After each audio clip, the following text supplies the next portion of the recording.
السلام علیکم۔ جی وعلیکم السلام۔ میں ٹھیک نہیں رہتی، اچھا اللہ نماز پڑھتی ہوں تو نماز سے بھی دل چھڑ دیتا، درود پڑھتی ہوں تو درود سے بھی بھئی ایسے نا، درود کون سا پڑھتی ہیں؟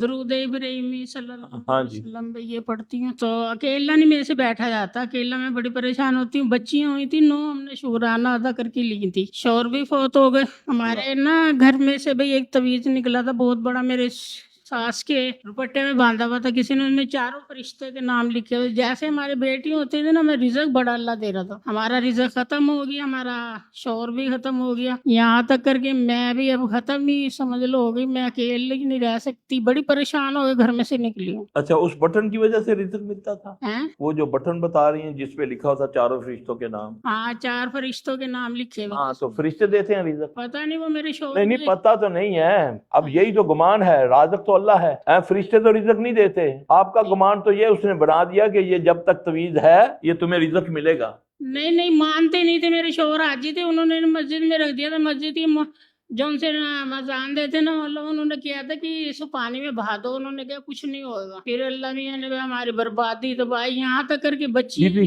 آپ کا گمان جو بن گیا، اپنے گمان کو اچھا رکھو۔ ابراہیم علیہ السلام دیکھ رہے ہیں کہ آگ جل گئی، منجنیخ میں مجھے ڈال دیا، جبرائیل آ کر کہتے ہیں ابراہیم تجھے میری ضرورت، انہوں نے کیا بولا؟ انہوں نے صرف یہ لفظ بولا حسبنا اللہ و نعم الوکیل۔ جب یہ بولا نہ آگ بجھی نہ وہ باز آئے، لیکن اللہ نے آگ کو حکم دے دیا یا نار کونی بردم والسلام علی ابراہیم، حسبنا اللہ و نعم الوکیل۔ بی بی اپنا گمان یہ رکھو کہ مجھے یہ رزق اللہ کی طرف سے ہے، اللہ یبسط الرزق لمن یشاء ویقدر، اللہ جس کا چاہتا ہے رزق کم کر دیتا ہے، جس کا چاہتا ہے بڑھا دیتا ہے۔ تو ایسا گمان کرنا کہ ہم پر کچھ ہو گیا، ہاں جادو سے اندر نطفے تک کو ضائع کر دیا جاتا ہے، قتل ہو جاتے ہیں جادو سے، یہ مانتے ہیں لیکن بے اذن اللہ۔ فیتعلمون منہما ما یفرقون بہ بین المرء وزوجہ وما هم بضارین بہ من احد الا باذن اللہ۔ یہ میاں بیوی میں جدائی کرنے کے لیے جادو کرتے ہیں شیاطین، یہ اللہ کہہ رہا ہے، مگر یہ نہیں ضرر پہنچا سکتے جب تک اللہ کا اذن نہ ہو۔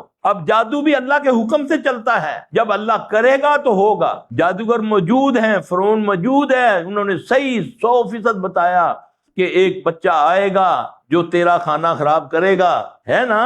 تو پھر جب اللہ نے فرعون کی گود میں موسیٰ کو پہنچا دیا، بتا سکے کہ یہی لڑکا ہے؟ جادوگر تھے یا نہیں تھے؟ لیکن جس بچے کی خاطر اس نے 70,000 سے زیادہ بچے قتل کروا دیے، اس بچے کو جس سے اللہ نے اس کا بیڑا غرق کرنا تھا، اس کو اس کی گود میں پہنچا دیا۔ اپنا ایمان تو مضبوط رکھو نا، ایمان رکھو، اللہ خیر کرے گا۔ وقتی آزمائش ہے، دیکھیں کسی نے حضرت علی رضی اللہ عنہ سے پوچھا کہ ہمیں کیسے پتہ چلے کہ یہ جو ہمارے اوپر معاملہ آیا ہے بیماری کی صورت میں، اولاد کی صورت میں، یہ آزمائش ہے یا پکڑ ہے؟ بڑا زبردست فارمولہ بتایا انہوں نے بولا جو چیز تجھے اللہ سے دور کر دے وہ پکڑ ہے، اور جو تجھے اللہ کے قریب کر دے یہ تیری آزمائش ہے۔ تو آزمائش جو ہے یہ آزمائش ہی ہوتی ہے، تھوڑے دنوں کی ہوتی ہے، اس کے بعد انما مع العسر یسرا، ہر مشکل کے بعد 2 آسانی ہوتی ہے انشاءاللہ۔ صبر سے اور دعا، صبر اور نماز سے، جب بھی کوئی تکلیف ہو 2 نفل پڑھ لیں۔ اللہ تو رازق ہے، تو چاہے اللہم لا مانع لما اعطیت ولا معطی لما منعت ولا ينفع ذا الجد منک الجد،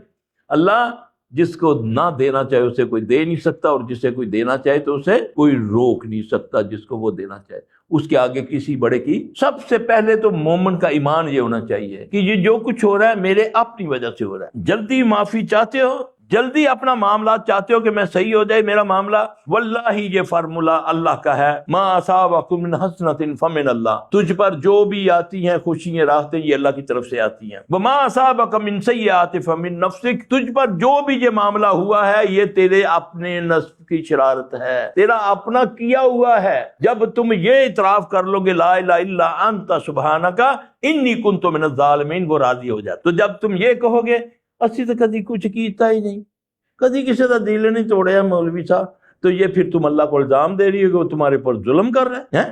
اللہ نے تو اپنے اوپر ظلم حرام کیا ہے، اس کی رحمت اس کے ظلم پہ بھاری ہے۔ جب یہ لفظ تم کہتی ہو کہ بھئی میں نے تو کبھی کچھ کیا ہی نہیں، پتہ نہیں ساڑھے نال کیوں انج ہوندا پیا ہے، تو ہم عرف عام میں اللہ کو کہہ رہے ہیں کہ ہمارے ساتھ تو زیادتی کر رہا ہے۔ ایسا نہیں ہے، جب کو انبیاء علیہ السلام معصوم الخطا ہیں، نبی سے بڑھ کر کون ہے اللہ کا پیارا، اس کے باوجود آپ کی دعائیں دیکھیں، کثرت سے استغفار پڑھتے ہیں۔ اللہ کہتا ہے قرآن میں گارنٹی دیتا ہے کہ جب تم استغفار پڑھو گے، سورہ نوح کے اندر ہے نا، تو میں کیا کروں گا، رحمت کی بارش برساؤں، بیٹوں سے مدد کروں گا، یا اللہ میں بڈھا ہے تو ان بیٹا کی چاہیے، تیرا بیٹا نافرمان ہے اس کو فرما بدار بنا، بیمار ہے اسے شفا دوں گا، بیٹوں سے مدد کروں گا، بیٹوں سے لفظ ہے قرآن میں، تم تو قرآن پڑھنے والی ہو، پھر باغ دوں گا، تیرا کام کیا ہے؟ استغفار کر، یہ نہیں زبانی استغفار، ادھر چگلی ادھر اللہ استغفر اللہ استغفر اللہ، نہیں وہ بڑی دیکھنی ہو دیکھ بے حیا کس طرح جاتی پئی ہے نالی استغفر اللہ، یہ کیا ہے؟ یہ مذاق بنایا ہوا ہے۔ اللہ قرآن میں کہتا ہے جب تم استغفار پڑھو گے رحمت کی بارش برساؤں گا، بیٹوں سے مدد کروں گا، رزق دوں گا، باغ دوں گا، نہریں دوں گا، امن دوں گا۔ استغفار پڑھو، یہ فارمولہ اللہ کا ہے۔ نہیں مولوی صاحب تسی کچھ کرو، ساڈے کو ٹائم نہیں ہے، میں اسمبلی جاتا ہوں، میں اتنی پڑھ نہیں سکتا، تسی کچھ کرو، کہندا اے جا ککڑ تے مینوں چاہیے، مرغا چاہیے، بس تو مینوں 3-4 بکرے بھیج دیا کر، میں عمل کر دیا کروں، پھر وہ یہ اللہ اس طرح مسلط کر دے۔ تو اس لیے یہ جو فارمولہ ہے نا بی بی، اپنے ذہن سے پہلے یہ نکالیں کہ کسی نے کچھ کر دیا، سب سے پہلے یاد رکھنا جو مرضی ہو جائے آپ نے یہ کہنا مجھ سے کچھ غلطی ہو گئی ہے، اللہ مجھے معاف کر دے۔